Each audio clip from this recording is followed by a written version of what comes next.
Pemirsa, kericuan terjadi antara warga dengan aparat kepolisian di Kecamatan Licin, Banyuwangi, Jawa Timur dipicu sengketa lahan leluhur warga dengan perusahaan perkebunan. Namun Kapolresta Banyuwangi membantah terjadi aksi kekerasan terhadap warga yang terlibat bentrok dengan pihak perkebunan. Malam-malam ada di posko perjuangan warga Pakel. Kericuan berawal saat warga desa Pakel, Kecamatan Licin menduduki lahan leluhur yang menjadi sengketa dengan perusahaan perkebunan. Aparat kepolisian yang datang ke lokasi dihadang warga hingga terjadi kericuhan. Sejumlah warga mengaku mengalami tindak kekerasan dari petugas kepolisian. Terus hari ini aku mau bantuin dia, mau narik, aku dipukul. Sampean diapain aja, Cak, tadi, Cak? Kalau saya sih sendiri ditekak sama Misrono itu, PR saya. Sama Misrono, bukan sama polisinya? Sama Misrono. Oke. Sampai dikejar-kejar saya.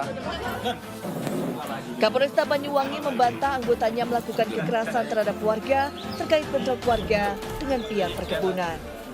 Ya, kalau menurut saya kita lihat hasil faktanya aja. Tetap di sana bahwasanya memang tidak ada suatu terjadi pemukulan ataupun pengrusakan ataupun lainnya terhadap warga, sehingga yang terjadi adalah kami dihadang oleh warga sekitar. Meski demikian, bila benar terjadi kekerasan oleh anggota kepolisian, akan dilakukan penegakan disiplin. Dari Banyuwangi, Jawa Timur, Eris Utomo, iNews melaporkan.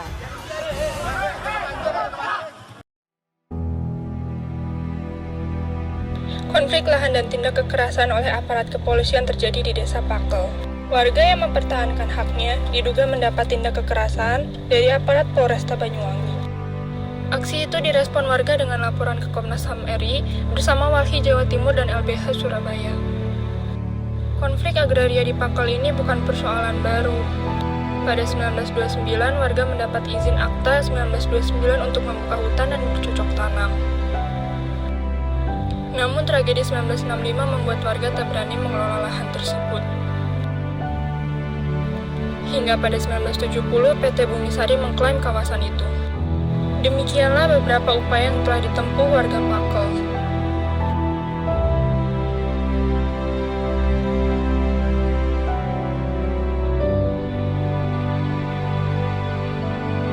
Wakil Menteri ATR atau BPN Surya Chandra menerima audiensi bersama KPA untuk menyelesaikan konflik lahan ini. Konflik agraria itu akan diselesaikan lewat pertimbangan riwayat HGU perusahaan dan riwayat penguasaan fisik yang dimiliki masyarakat. Kemudian terdapat beberapa penyelesaian sengketa melalui non-litigasi ataupun litigasi. Melalui non-litigasi sendiri terdapat 4 cara, yaitu konsultasi, negosiasi, mediasi, dan konsiliasi.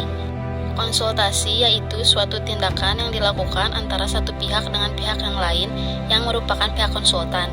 Ini merupakan salah satu metode non-litigasi di mana seorang klien atau pihak yang bersengketa mendatangi dan meminta pendapatnya atas masalah yang dihadapi.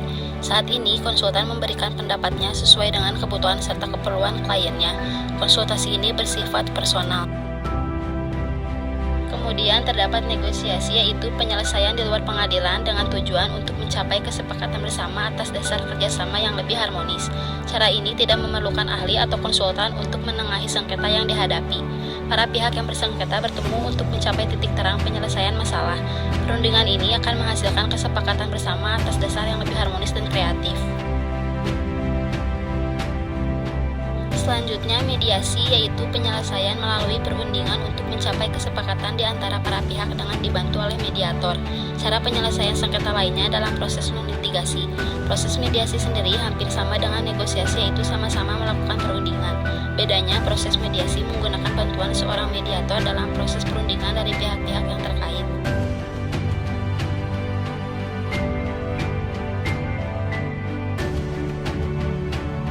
Cara Sementara terakhir, terdapat konsiliasi yang merupakan penyelesaian sengketa dibantu oleh konsiliator yang berfungsi menengahi para pihak untuk mencari solusi dan mencapai kesepakatan di antara para pihak. Sejatinya, para pihak yang bersengketa yang menggunakan metode non-litigasi melakukan perundingan satu sama lain. Jika menggunakan metode konsiliasi, akan ada seseorang penengah yang disebut konsiliator. Pihak ini akan mengusahakan penyelesaian dari sengketa yang dihadapi. Kemudian terdapat pula penyelesaian sengketa melalui litigasi. Litigasi merupakan proses penyelesaian sengketa di pengadilan, di mana semua pihak yang bersengketa saling berhadapan satu sama lain untuk mempertahankan hak-haknya di muka pengadilan.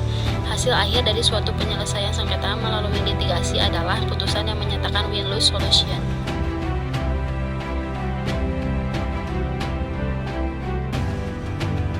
Demikianlah presentasi dari kelompok kami. Terima kasih telah menyaksikan.